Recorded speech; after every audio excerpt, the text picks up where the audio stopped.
In my book, Blood Fiercely Defended, I chose to include a very brief moment of sexual assault of a man. Now,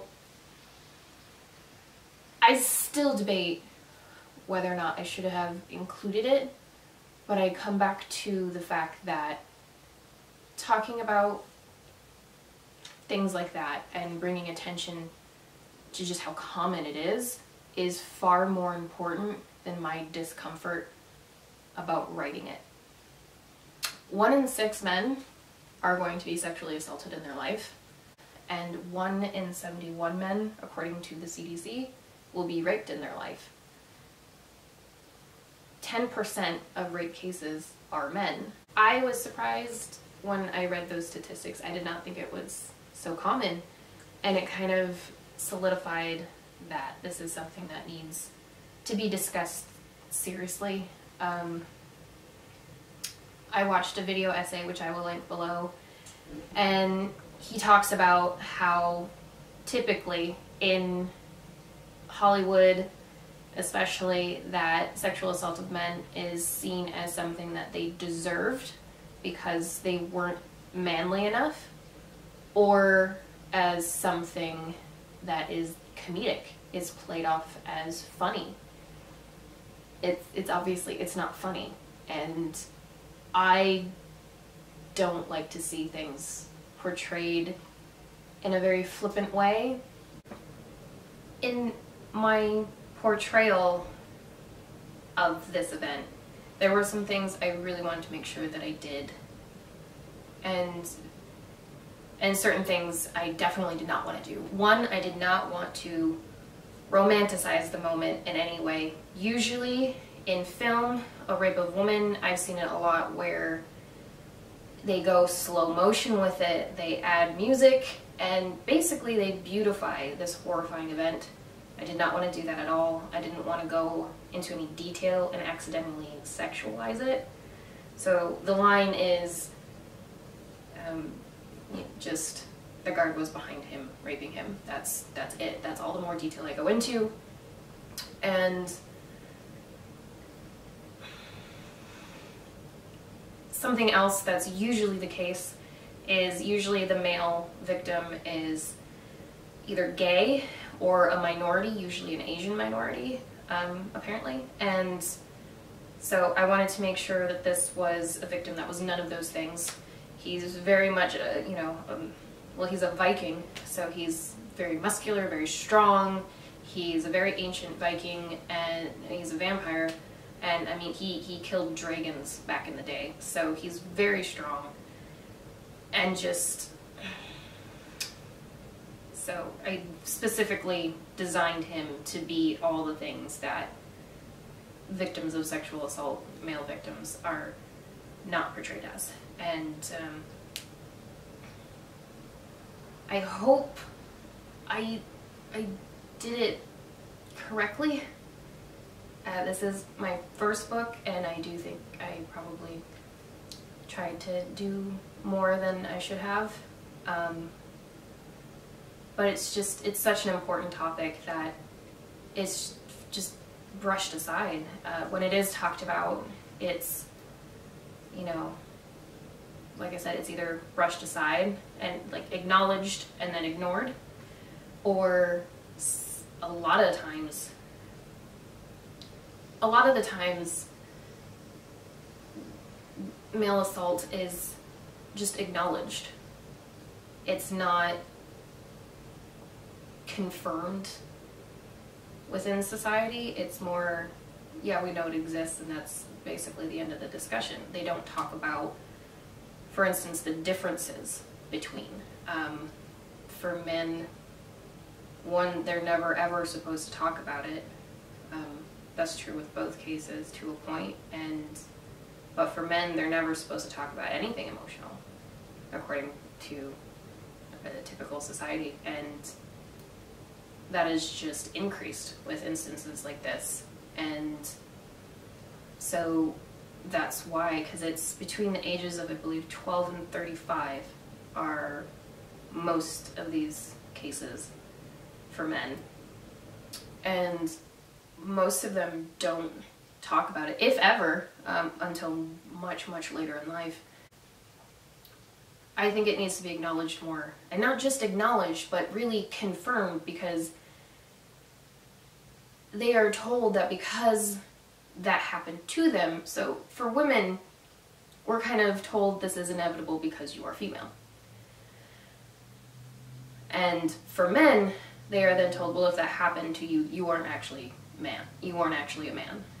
You obviously aren't man enough. So their identity is challenged because of this event, which is a whole nother level. And then they can't even talk about it. And the people that would understand it best, as far as other males that they would talk about, could talk to about, have you ever felt less manly because of this or that, those are usually the people that treat them the worst, because being a man is so integrated into a man's identity and his purpose, what gives him value. And when that has been challenged, their whole self-identity starts to crack and break down, and then those that they should be able to turn to, other men, about this situation are usually, according to studies, the ones that belittle them the most. And that's something that we need to understand. I know as females, that's something we need to understand, is we can't truly understand that degree, or that kind anyway, of identity challenge, as far as having something that was not their fault at all completely call into question everything they are and everything to their perception that gives them value. And that's something I'm going to explore in the second book, and it's very difficult. I think that's a big part of why it's taking me so long, is, again, I think I tried to do something too big, but again, it's something that I think deserves to be explored and taken seriously. And the only way we can do that is by walking through the muck and doing the difficult work of actually talking about this and taking it seriously and acknowledging all the different facets that go into not just the event itself, but also the repercussions of it. As writers, we have a responsibility to write the truth. That is going to be a burden at times. For me, I definitely feel like this is one of those cases. But I took up this and I chose to write it. I stuck to it, and I'm going to stick to it, because stories have a power that nothing else really does have. It's a sharing of events and uncovering events to show and share that you are not alone. The statistics for male sexual assault are considered to be very low compared to what is probably the truth, because men do not come forth, because they are discouraged from ever talking about those kind of events or those kind of feelings. When I debated about whether or not to tone it down, the event, I thought about someone reading it that maybe had been assaulted, and they read it and saw that a tough Viking, thousands of years old, one of the best warriors they've ever had, if he can be assaulted. And clearly it wasn't anything about who I am that caused this to happen, because that is never the case.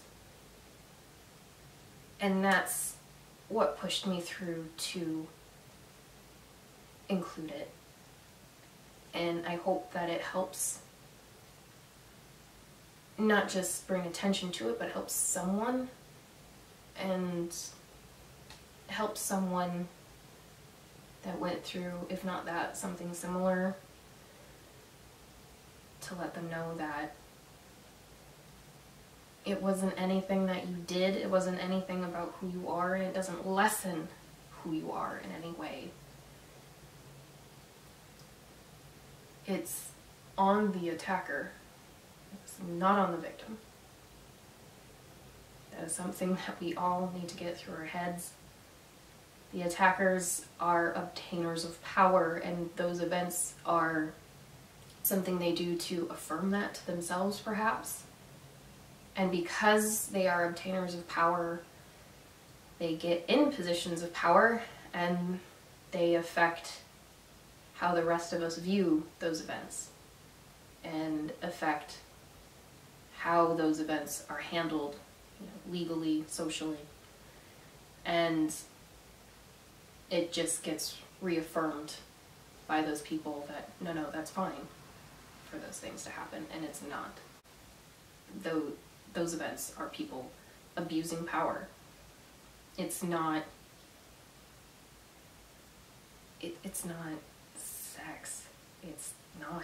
Just because the same tools are involved doesn't mean the same thing's happening. Just because I take a shovel and whack you over the head, it doesn't mean I'm gardening. Same tools, but completely different outcome. That's something that we all need to realize, and we all need to understand that, and welcome people that come forth and are honest about what happened to them with open arms and acceptance. And it's way more common than we think, than anyone thinks. Most of these people don't even come forward because they're not supposed to, or they don't think that they should. And definitely, especially with men, those that do come forward, they're written off. Well, why didn't you this? Why didn't you that? Again, it is not their fault, and it is not up to them to justify or explain what happened. It is up to the attacker to take responsibility for what they did, and then accept the punishment and the consequences of that. Ideally, to not ever do it in the first place.